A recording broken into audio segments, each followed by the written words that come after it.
Guten Morgen, wir zwei. Wir sitzen schon wieder im Zug. Wir sind schon wieder seit 8 Uhr unterwegs, stehen jetzt vor den Toren Venedigs, wo wir umsteigen müssen nach Triest. Scheduled arrival 10:30 p.m. is now arriving on platform 9 instead of platform 5. Please stand behind the yellow line.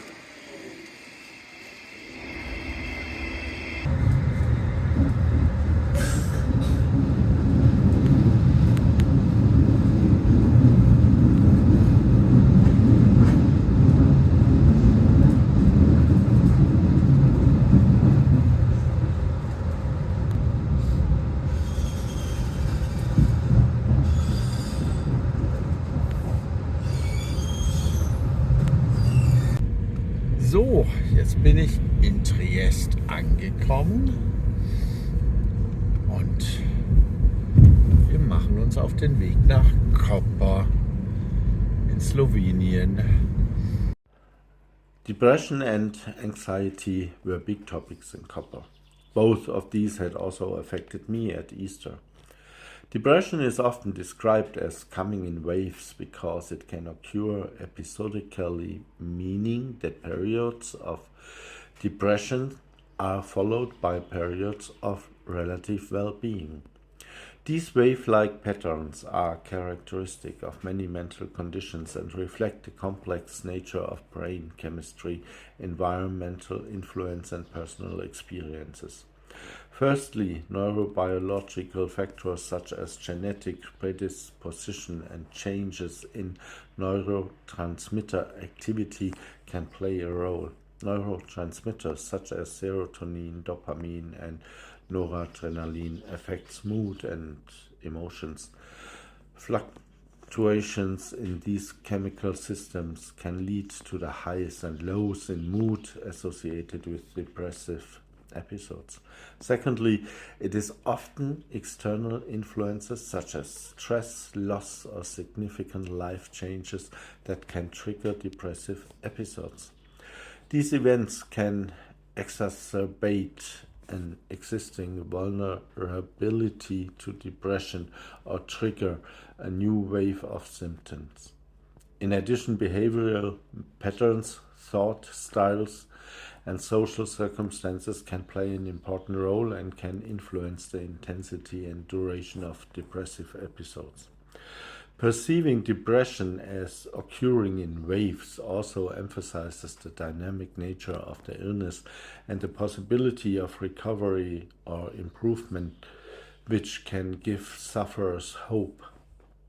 It is a reminder that although the depressive wave can be overwhelming, it can also pass, and moments of relief are possible, also to complete healing. As we are sitting all day long in the train, we can do the question of the day right now. Okay. What is true happiness?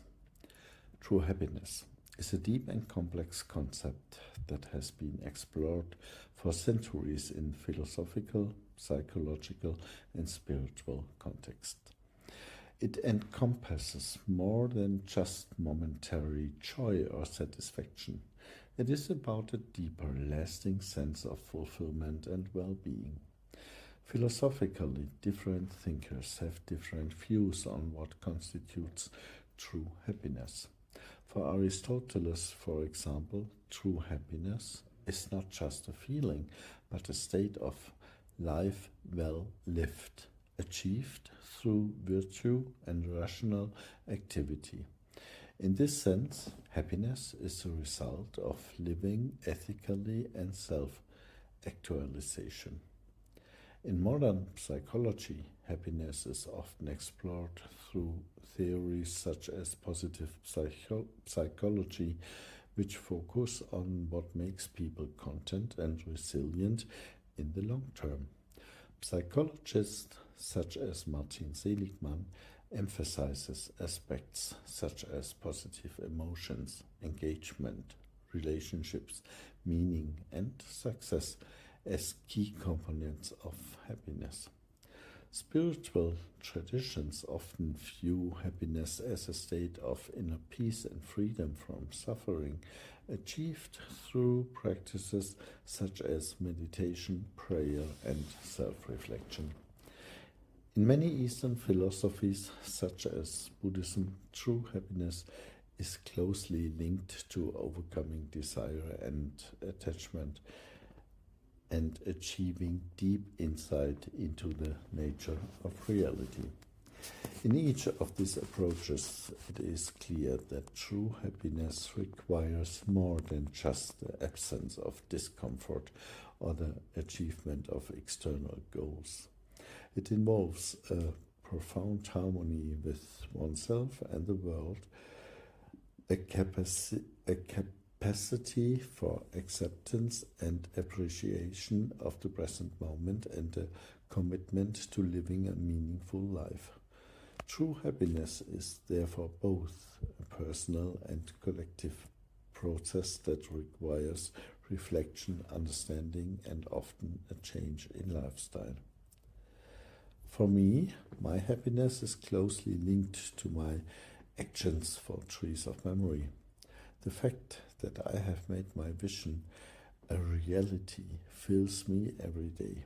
It contains so many things I've always dreamed of, and at the same time helps so many people, which radiates back to my well-being and makes it special.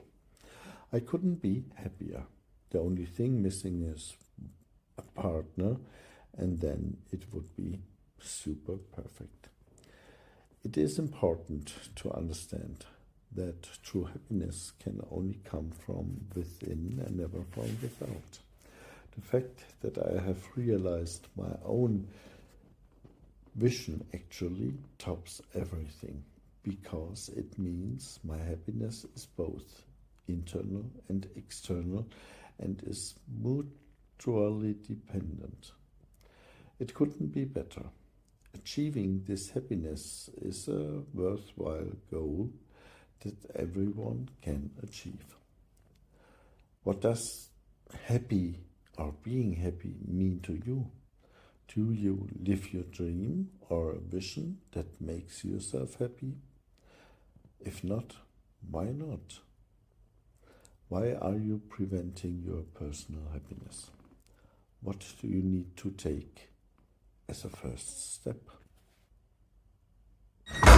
And whenever you think it will not be worse, it will be worse, because now it's snowing and I'm really very happy that I'm not hiking at the moment. It would be just a very unpleasant experience. Very nice. In this little pension, which is a farmhouse actually, we got an apartment, and over there is the bathroom, and here is the sleeping room. It's very nice, so we have got a lot of place. And the name of this pension is Barco, and it's a nice coincidence because the former name of Tyrion in Bulgarian was Barco, but he never heard on his name Barco. No. So it's 11 at night. I just met the teacher, Romana, and we talked about tomorrow and after tomorrow. And it will be incredibly exciting because it's an Erasmus project. So at the moment there are students or pupils from Turkey, from Poland, from Romania, and of course Slovenia here. And all of them will take part at this suicide prevention workshop. And it's really amazing that I can do this with those young people, with those different nationalities and cultural backgrounds, and talking about such a serious topic, and hopefully I can give them an idea which will accompany them for the rest of their life. You never know. So I'm really looking forward to tomorrow morning. But of course it's school, so they will pick me up before 8 o'clock, 7:15 breakfast, and before I need to walk the dog. So I better go to bed. Good night, John boy. Ya no, yo da